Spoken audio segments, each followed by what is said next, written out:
I discovered when I first really enjoyed dressing well. It's about 1979, 1980. I was in high school, and me and a great friend of mine, Dennis Austin, we was like, most young guys really chasing girls around the school. And we decided, because most of the girls were in home economics, so we decided to take the home economics class. Well, long story short, in class, we actually started learning how to sew. And from that was started my journey. Actually, my friend Dennis still is a tailor, became a tailor. But from the start of that journey, we used to wear Izods in those days. So I started removing the little alligator from different clothing, putting it on other clothing. Come to school like a fashion label with a Izod socks, shorts, or pants, shirt. But I removed the label every day, not the label, but the little emblem, the Izod emblem every day, learning it from the sewing class. And then from then on, I started grabbing some of my uncles and father's suits and making modifications, taking them in slightly or letting them out or hemming the pants. So it became an event every afternoon, evening, after school or practice, preparing what I was wearing the next day to school, not knowing that I was starting the journey. Especially since I was an athlete, especially before game day, I was going to try to make it a fashion show and be the best dressed, so I could get the attention from the girls too, but try to be the best dressed every Thursday or Friday before game day. And that actually was the start of my wanting to dress well journey. In that particular time, in my young teenage years, I started to understand that my clothing, how I dress, actually spoke volume. But I really didn't understand it in detail, but I knew that what I wore said something different. It was actually a language that I knew for sure spoke to all the little ladies that were in the high school with me. Then I went along from high school on into the Marine Corps, and I got a whole nother experience with the uniform. It was probably 60 different measurements for the dress uniform that we wore in the Marine Corps. And the fit they gave us was immaculate. Fit was almost like a glove. At that particular point, I really started understanding about the fit of clothing on a man and what it did for your frame, how it spoke a whole nother language. And I learned all about fit in the Marine Corps. I believe the fit that the Marine Corps used is as good or better than the best bespoke tailors on the planet. You can look at their uniforms today, the best fitting uniform on men anywhere in the world. Dressing well is important to me because it starts a process in your mind. You really have to think about what are you trying to say when you start thinking about what you're going to wear.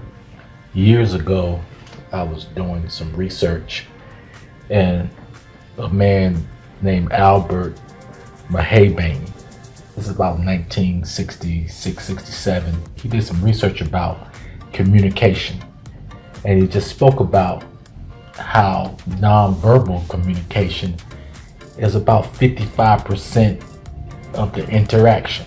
55% of your communicating is nonverbal. So if 55% is nonverbal, it's about your facial expression, the image of your clothing. Anytime something is important, if it's a man giving you the important information, he either has on a well-fitted suit or a uniform. In the 30s, 40s, and 50s, the communication were they were writing a lot of letters. a lot of written communication, maybe radio, but you rarely saw the communicator. Now those that communicate actually hire people like myself to give them a presentation that you can understand just by looking. Nonverbal. Presidents, Congress people, news people. Dressing well is very important to communicate your ideals, your thoughts, your energy to whatever that you're trying to convey, to whatever crowd that you're trying to convey it to. But dressing well, dressing properly for the occasion is an absolute science. And those that move and shake things on this planet understand that very well. If for whatever reason you needed an attorney and you walked into your attorney's office and he had his khakis on, Jordans, and his hat turned around to the back, what would you think? You have finally prepared your finances to obtain that presidential Rolex that you always wanted.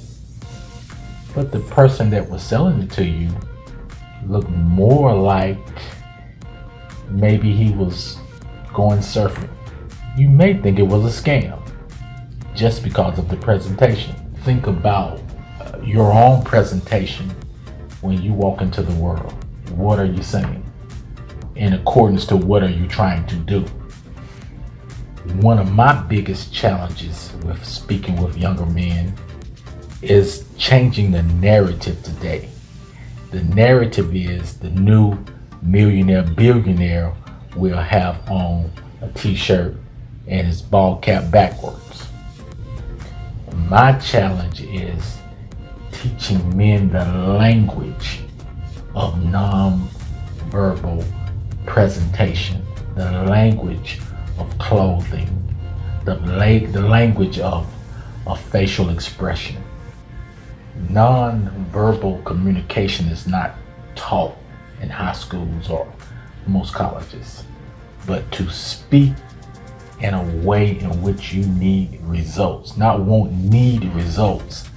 You must learn the non-verbal scientific way of approaching for men to dress in a way that they are saying exactly with purpose what they woke up that morning to say, and use the same non-verbal communication to get the results of what they are trying to say and do.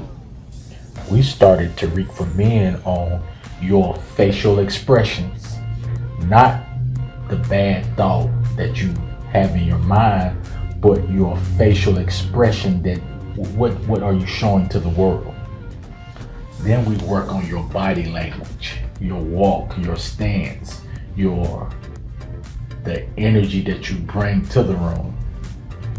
Then we get to the skincare, the scalp, the hair, your style, one that fits what you are trying to say. Then we take that with the right clothing, the right fit, and put that whole presentation together. So when we walk into the room, 55% of what we came to say, we say it by entering the room. If you're interested in working with Taariq for Men, the phone numbers are there. And if you're in the Charlotte, North Carolina area, that's our local area. And in the description, you can find all our social media.